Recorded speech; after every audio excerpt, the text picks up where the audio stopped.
மனித வாழ்வில் அடங்கியது யாதென எவரேனும் வினவினால் அதற்கான தம் விடை யாது?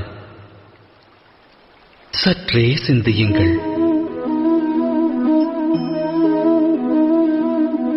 ஆழ்மனதிடம் இவ்வினா எழுப்பினால் அது அட்சர லட்சணமாய் கூறும் ஆசை என்று. ஆசை யாரை விடும்? அது அனைவரின் மனதிலும் வேரை விடும், தம்மிலும் ஊற்றெடுக்கும். 8 திக்கையும் வென்றவர் உண்டு, விண்ணையும் மண்ணையும் ஆண்டவர் உண்டு. ஆனால் ஆசை வென்றவர் அண்டத்தில் இல்லை. ஆசையெனும் மோகத்தை தேடுவதன் மூலம் அனைவரும் அலைவர் அல்லும் பகலும்.